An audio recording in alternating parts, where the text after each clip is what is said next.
is really nice. They are amazing. We need a messaging system on the Krispy Kreme activities. When we did the ribbon cutting. When they turn their light on, we should have a light here that's... We'll craft them a note or something. Yeah, that's incredible. Pretty cool, yeah. That's pretty good. We're back in our city council meeting. Next item on the agenda is discretionary items. Any more discretionary business, Mr. Mitchell? It was true.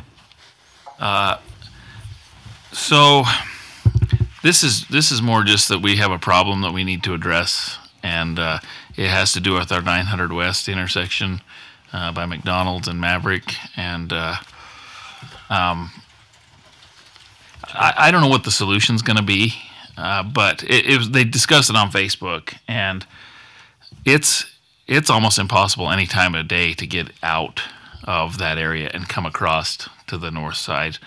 And we're going to have to work with UDOT. I don't know if we're going to get a double left hand going west, but the stacking there going. Oh, yeah. And they can say it's bad planning. They can say whatever it is, but we just have a lot of businesses and a not very big road right there, and we're going to have to do something serious. Yeah. And so it's something that really needs to be on our radar. I don't know if it's going to take strategic planning or what, but... I called Chris Peterson on that as far as the light and some of the problems that were there. Chris Peterson is the manager of the northern region for UDOT. And we talked about the double turn. There were problems with that. I don't remember. It's been a couple, 3 months since I talked to him. And they did come out. They did work the light, try to work the timing, which helped. I read those things on Facebook. I'm wondering if they shouldn't do some kind of a traffic study and look at that, see what's going on. It's going to be even worse now, but there are problems. Jan Oakey did mention something, and it's not going to solve the problem, but there's different ways to get into those businesses. I never go into any of those over by Hobby Lobby. I never make a left turn, go in there. I go around, come in the back or whatever, and there's a lot of different ways. And I see people are doing that now. They're starting to turn down toward Tony DeVino and going into that area down there, and I don't think they did at first, but I wondered, and I don't know whether city can do, at least on our part, on 900 West, because they recommend, well, you need to close the north entrance to Walmart and you need to do this, but I wondered whether you could do some kind of traffic study, 900 West, do a joint one with UDOT, and have them look at Riverdale or that 900 West. What I worry about, and it very possibly could happen, you know what they did in Layton where you can't turn in the intersections? That's what I think, but I agree with you 100%. That wacky Gilfield Road. And I don't understand it. You have to go through, and then you have to go down. Scared of it. You go down. Go there. Now that we have our own Krispy Kreme, we don't have to use that intersection to go to that Krispy Kreme. Well, anyway, and I'd hate to see it come to that, because I hate to even go down there just because of that problem, that what they got going. But I wouldn't be surprised if that's something they try to suggest, and hopefully they wouldn't. But I don't know that they wouldn't. So 1050 has a double left-hand turn going west, and it's great. It's way wider, though. It's wider, a lot wider. It's 4 lanes down there. Let's close it off so you can't go directly north. Yeah.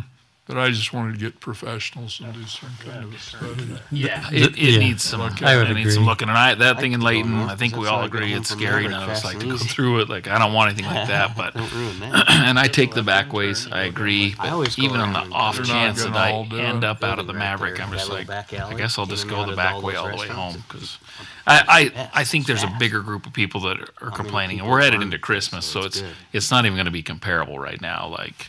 Yeah. But even on a slow day, it's just way too crowded. So check it on Friday, see how it looks.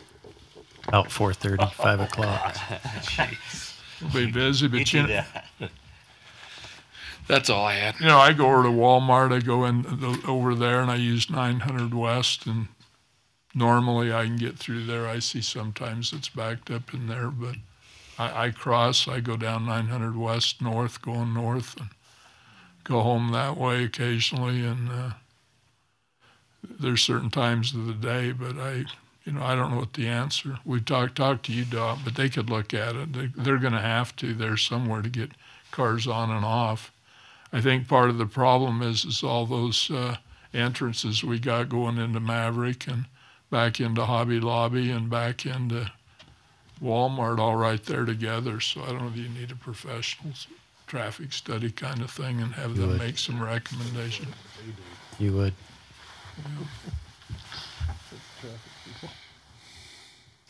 I know there's if you're southbound on 900 West and you want to turn and go east on Riverdale, there's a green turn arrow, correct?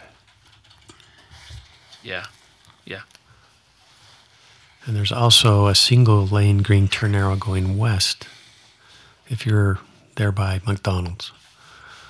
But it can't handle the cars. Yeah, so if you turn the through lane, space-wise, if you turn the through lane into a double left arrow green going westbound, and then you had traffic that wanted to go through the intersection at the same time, they'd be queuing in one of those lanes. You need to go straight or... Yeah, you got to go either left or go straight, right? So, I don't know, I'm just visualizing in my mind how that might work or not work. That's what a citizen asked me if we could do, is make that straight lane an option. Yeah. We'll bounce you out. Yeah, it's an issue like for everybody. So. Yeah, if the straight lane could also make a left there, that would make a difference too. Yeah, that would impact though the left turn the opposite direction. So if you want to go eastbound on Riverdale coming off of 900, because they both time at the same time, right? Yeah. Or could. So it would impact the left turn from southbound 900 west.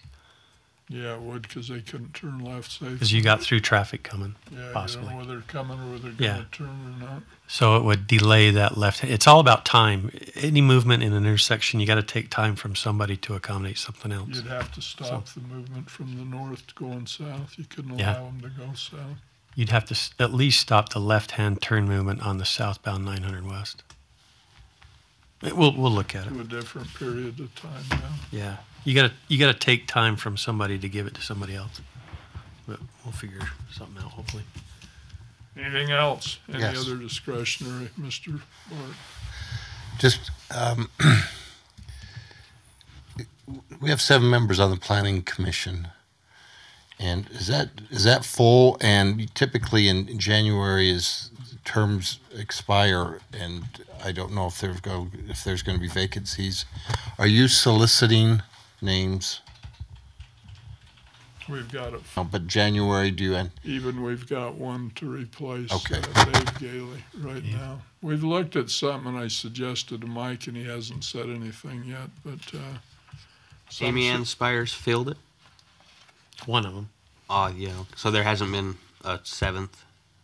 I'm confused. There's 2 others coming. December 4th, you'll get the other one, who happens to be Rick Herman. I think you know him.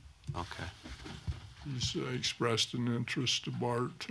Still like to do that. He's a good man, and so I went down and invited him to serve, and he was very happy to do it. So he'll come on. We've got another lady we've talked to that probably will fill in where Dave Gailey, 3 females. Oh, the other thing is Kathy was going to sound like her husband was having some health issues, Kathy Eskelson.